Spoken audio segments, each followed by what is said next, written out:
I could see a lot of them. Most of them are law graduates. How I wish I'm staying around here. Maybe I would have been part of this academy too. Maybe I would have been part of the students. Amen. Because there is something in knowledge. Knowledge is that thing. McDonald said, knowledge is that thing that remains in you when every other thing you've learned, you've forgotten. But that knowledge keeps driving you and keeps moving you further, irrespective of, nobody can take what you have in the inside of you, no matter what. And that is why I see some leaders at workplaces, they are not ready to release what they have to their subordinates. They are so afraid that these things can be taken away from them. But it's not true. Because the more you navigate higher, you learn to take people across the ladder so that they too can be there. And that is where your blessings lies. Amen.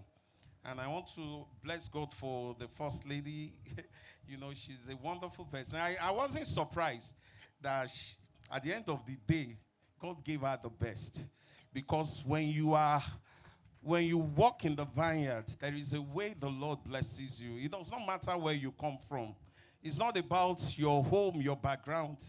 It is God's background, because that is our Father. Amen. And you will see the way He decorates your life, and that's exactly what happened in the life of my sister. And wonderfully, you know, she read mathematics, I'm right. And at times when I see her, I wonder how many ladies, you know, love mathematics. I know in those days people run away from it.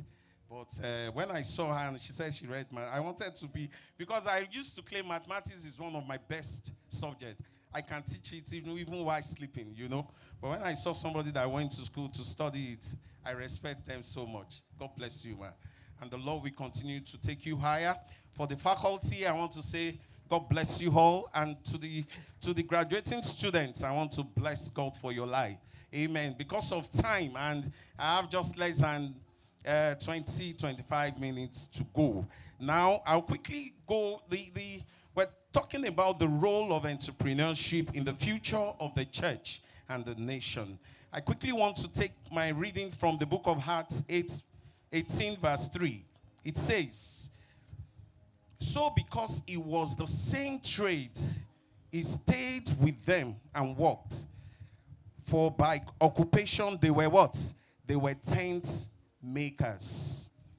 One thing about Bro Paul, when you look at his journey and everything about life, everything about him, you see that this passage highlights Paul's trade, which he used to support himself while preaching the gospel. He wasn't a burden to anyone. And if ministry will strive today, if ministry will go to the next level where it should go, God will help every one of us, even ministers of God, that we will depend less even on the people, as it were.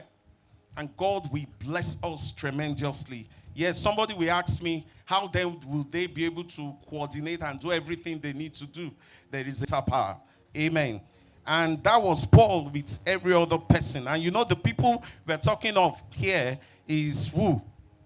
Aquila and who? And Priscilla. These are tent maker. And God blesses Paul through this. And for everyone that wants to scale in the industry of today or in our secular world, must have to learn a skill. Even with all the so-called, I look at people, first degree, second degree, even PhD, does not matter. What matters is, what are your skills? What are those things you can do that can help you, gravitate you to the next level? Yeah, you're an accountant. How good are you in data analysis? When they say come and analyze data, Sister Zion is there, she will tell you. When you see volumes of data, you have to analyze it. They don't want to pick you because you are just an accountant. Yes, an accountant of what? You want to come and do debit credit? Anybody can do it today. System can do debit credit. But what are those other skills that you have that can help you navigate through life so that prayers of pastors may even be lesser? Because the time somebody asks me and say, are you here to lecture us or we are interviewing you? And I now keep quiet and I say, God, help me to know the next answer. so that I will not be, you understand? So, but there is something that God has vested into your life or invested in you. I want us to take it up and, grow by it. And it comes by studying. Bible says, 2 Timothy 3:6. Everyone here, the graduates, you are all entrepreneurs. You organize resources. And every member of the church, by God's grace, that we have not gone through this, we are also entrepreneurs. Because Pastor was saying something the other time. I was trying to Google it, but for time. But I know that if I'm right, the entrepreneurs in Nigeria, the small-scale business, drives not less than 70% of the economic growth. And it's add to our GDP. So if you check it today, the big conglomerate employ up to 10% of the population. But it's the enterprise, you and I business, all those small-scale business, you employ 5 here, they employ 10 there. Before you know it, everyone is engaged. Amen. So organize resources, assume risk, and pursue opportunities to generate economic value. Often through innovation, it's talked about much here today, you must be innovative.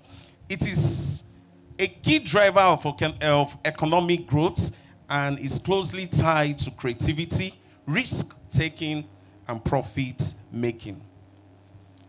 That is what entrepreneurship is all about. Let me put it in smaller dimension. One, the art of identifying